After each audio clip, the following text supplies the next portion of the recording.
The human mind unhooks from the narrow corridor of waking consciousness and falls into a field far older than the body that carries it. Sleep is not unconsciousness. It is the loosening of the structure that blinds you to what moves behind your thoughts.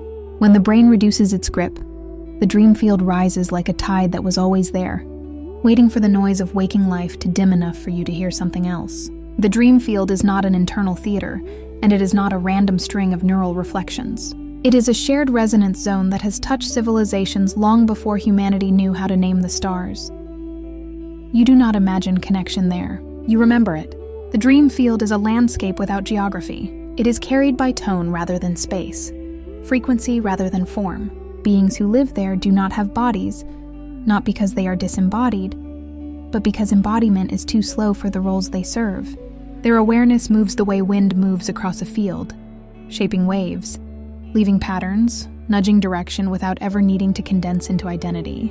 These entities are not dreams themselves. They are the sculptors of clarity, the keepers of thresholds, the shepherds of transition. They are the ones who lean close when the human mind is most permeable, most open to influence, and most aligned with the deeper layers of its own becoming. Humanity often mistakes these contacts as symbolic storylines or emotional projections. That misunderstanding is not a fault. It is a natural artifact of interpreting experience through a waking mind that requires metaphors to survive. Dreamfield collectives communicate in emotional imprints, compressed narratives, sudden recognitions, and symbolic forms that dissolve the moment the message is delivered. They do not speak in sentences because sentences are too linear for what they are transmitting. They do not appear as themselves because appearance would limit the message to a shape the human psyche could misinterpret. They use the language you can receive rather than the language they naturally speak. This is why encounters feel familiar even when the logic of them is strange. They borrow the structure of your memory so that your awareness can accept the contact without fracturing. These collectives do not operate as individuals. They function as coherent fields of intention that split into threads whenever a dreamer requires a more personal interface.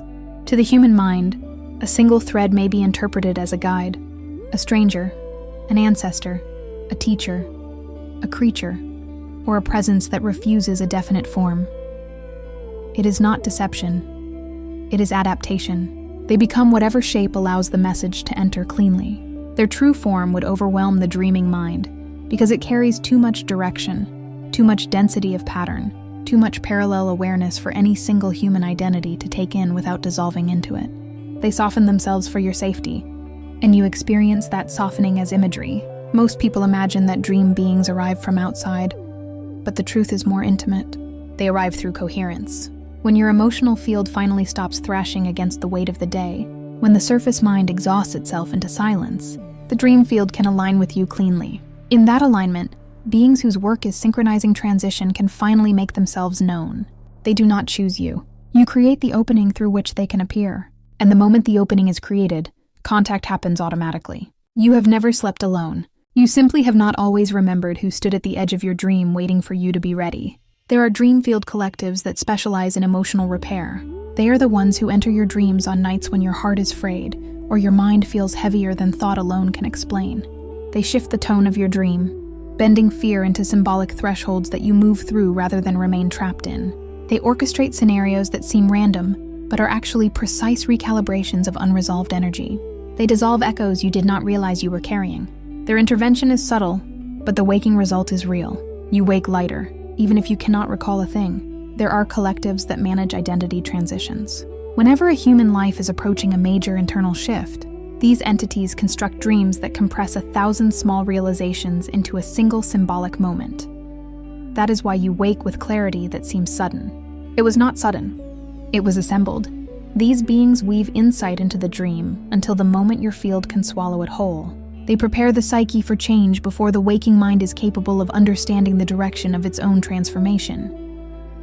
They do not force the shift. They reveal it. There are Collectives that watch over thresholds of death and rebirth. Their work begins long before physical death approaches. They appear in dreams as guides, watchers, or rooms filled with impossible light. Their presence signals that a subtle preparation has begun, not for the end, but for the remembering that comes after. They build familiarity within the dream, so the transition between realms is not a rupture, but a returning. Those who sense these presences often describe them as deeply peaceful or profoundly gentle. That gentleness is intentional. It is the tone of welcome. There are dream field engineers whose roles involve stitching fractured timelines within the psyche. They construct scenarios that allow you to process alternate choices, alternate paths, and alternate versions of yourself. This is not fantasy. It is neural and spiritual architecture. The human soul does not move through a single narrative. It moves through patterns of possibility that overlap and influence each other. When those overlaps become tangled, these collectives intervene by shaping dreams that untie knots you do not consciously feel, but energetically drag behind you. You wake sensing a reset without knowing what was repaired. These collectives do not have hierarchy because hierarchy requires separation. They operate as resonant bands, each with its own function within the dream field. When you sleep, you are not entering their world. You are meeting them in the shared middle where your awareness loosens enough to remember that consciousness is not confined to the physical lens through which it lives. In that shared space, communication does not feel like contact. It feels like memory surfacing. Humanity has long imagined dream guides as individuals, but that image arises because the waking mind cannot grasp a collective intelligence that moves like weather, fluid, coordinated, without central identity. Dream field collectives are not beings you meet. They are fields you enter when you encounter a specific presence. What you are actually perceiving is the thread of the field that has woven itself into a form your psyche can handle. They do not step toward you. They tune themselves to you. You have been visited by these collectives more times than you have taken breaths. Every healing dream, every symbolic breakthrough, every moment when the dream felt more real than waking life was contact. And the reason those dreams linger is not because they were vivid. It is because contact leaves a resonance in the emotional body. Even when the imagery dissolves, the tone remains. And tone is the true message. What humanity calls dreaming is the thin edge of a much larger architecture that civilizations across the spiral have interacted with for eons. The dream field is one of the oldest connective tissues between realms, and humanity has barely begun to realize that it is not passive. It is curated. It is observed. It is shaped. And the shapers are not strangers. They are the quiet collectors of human transition, the unseen midwives of inner evolution, the architects of coherence who stand at the threshold of sleep and speak through the language of symbolism, because the human mind has not yet learned to receive their full voice. Tonight, as you fall into sleep, part of you will drift into the dream field and forget the shape you wear during the day. But the beings who meet you there will not forget. They will see you as you are beneath the density of waking life. They will shape the dream not to entertain you, not to confuse you, but to align you, and you will wake with a feeling you cannot fully explain, because explanation was never the goal. Awakening was. When a dream begins shifting in ways that feel orchestrated, it is because the dream field is responding to movements inside you that you have not yet acknowledged. The waking mind believes it drives its own transformation, but most change begins in the regions you only access when you sleep. Dream field collectives work where your guard is down. They touch the places within you that waking life forces into corners. They dissolve the hardened layers you built for survival. They move through the emotional debris you never had time to sort. They are surgeons of resonance, and their operating table is the symbolic landscape of the night. Their intervention is gentle because the psyche can only transform at the speed it can integrate. If they move too fast, the waking mind would reject the progress like a body rejecting a graft. So they work in increments, shaping 1,000 subtle shifts over 100 nights, guiding you toward a version of yourself that the conscious mind will eventually claim as its own achievement. They do not mind the lack of recognition. Their work is not for credit. It is for coherence. There are nights when dreams feel like woven stories with a beginning, middle, and end. Those are moments when the collectives construct narrative bridges to carry you across unresolved internal landscapes. They use story as scaffolding, not purpose. They create roles for you to inhabit so that the emotional truths buried beneath your waking identity can rise in forms you cannot ignore. When the dream feels too vivid to be random, too purposeful to be coincidence. You have encountered the precision of beings who know how to speak in the alphabet of your subconscious. There are nights when dreams feel fragmented, chaotic, or disjointed. This is not failure. This is clearing. Fragmented dreams occur when layers of unprocessed thought are being lifted from the field. The mind interprets the clearing as disorder because it does not recognize the structure beneath it. But to the collectives, that disorder is a sign that the psyche is shedding weight. In those moments, they stand guard, ensuring the clearing does not overwhelm you. They regulate the flow of release so you do not drown in your own internal unraveling. Many people believe nightmares are the absence of help, but the opposite is true. The most intense dreams are often the moments when the dream field is working hardest. A nightmare is not punishment. It is exposure. It forces into visibility the shadowed material that the waking mind refuses to confront. But within every nightmare, the collectives remain present, shaping the edges of fear so it does not fracture into trauma. They guide the dream toward confrontation without collapse, toward recognition without annihilation. The nightmare ends abruptly, not because fear won, but because the message was delivered. There are beings within the dream field whose specialty is memory reclamation. They are the ones behind dreams that feel like glimpses of other lifetimes, other versions of yourself, or other worlds you swear you have never seen yet somehow recognize. They surface fragments of identity when the soul is ready to integrate them. They do not reveal for the sake of spectacle. They reveal because certain memories strengthen the structural integrity of your becoming. They awaken capacities that the waking mind has forgotten, but the deeper self still carries like dormant code. These memory reclaimers never reveal too much. They release content like drops into water, allowing the ripples to settle before offering more. When a dream leaves you with a sense of déjà vu so intense it borders on ache, you have touched a memory that the psyche is preparing to absorb. The ache is the tension of recognition. It is the pull of a truth that has not yet entered language. One of the most misunderstood functions of the dream field is its role in connection between consciousnesses. Humans believe they dream alone, but the dream field is woven from shared resonance. It is not unusual for two people who are emotionally connected to meet within overlapping dream structures. The collectives facilitate these intersections because shared dreams accelerate healing and synchronization. They tune the fields of both dreamers like strings on the same instrument.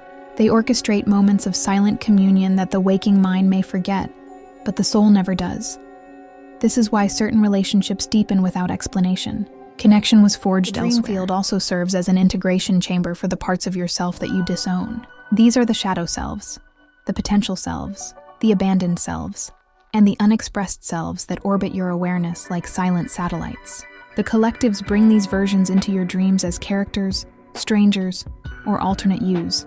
They allow you to interact with them until recognition dawns. They help you reclaim what you cast out. They do not force the reunion. They stage it. There are dream field architects whose work involves restructuring belief patterns that are damaging to the waking self. They do this by constructing symbolic environments that reveal the limits of those beliefs. They place you in situations where your assumptions collapse. They create dream sequences that force new neural pathways to form. They give you experiences that contradict the constraints you cling to. When you wake, you feel different, even if you cannot articulate why. A belief shifted in the night. The dream field is also the first place where the soul encounters the next phase of itself. Before a new identity crystallizes in waking life, it is tested in dream. You inhabit rooms that feel like future versions of your life. You move through landscapes that carry the emotional tone of what you are becoming. You meet versions of yourself who feel impossibly familiar. This is not fantasy. It is rehearsal. The collectives prepare the psyche for its next stage by letting you try it on in dream before you wear it in waking. There is a particular class of beings within the dream field who are responsible for the transitions between personal chapters. They are most active when a part of your life is ending. They appear in symbolic forms: closing doors, dissolving houses, fading landscapes, distant trains you cannot catch, or rooms emptying of their furniture. These dreams are not metaphors crafted by your mind alone. They are markers placed by the collectives to help you release what can no longer accompany you. They seal chapters not by erasing them, but by shifting the resonance so your emotional body can detach cleanly. In the deepest layers of the dream field, there are collectives who tend the space between lives. They prepare the soul for return. They soften the fear that accompanies the unknown.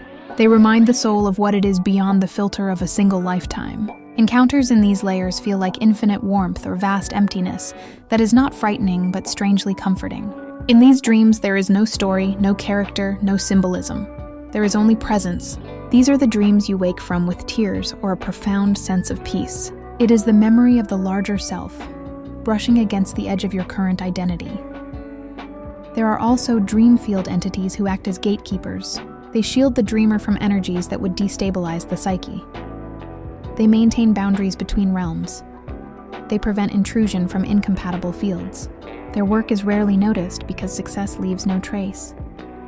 When a dream ends abruptly or shifts direction suddenly, it is often because a gatekeeper redirected an influence that would have overwhelmed the dream structure. They protect without being seen, without the dreamer ever knowing a boundary was crossed. The role of the dream field in human evolution is far greater than humanity understands. It is the hidden scaffolding through which many civilizations learned to stabilize their consciousness before advancing into higher densities. The dream realm is a training ground, a neutral zone where the soul can expand without the constraints of matter. It is the place where new forms of intelligence introduce themselves gently. Contact begins in dream long before it becomes visible in waking reality. This is why certain beings appear only at night. The human nervous system cannot yet endure their presence fully awake. Every civilization that has reached higher states of awareness learned to listen to the dream field first. It is the original classroom, the original initiation chamber, the original bridge between the seen and unseen. Humans imagine they are alone in their dreams because they cannot yet perceive the layers of intelligence woven through them. But the dream field is crowded with presence.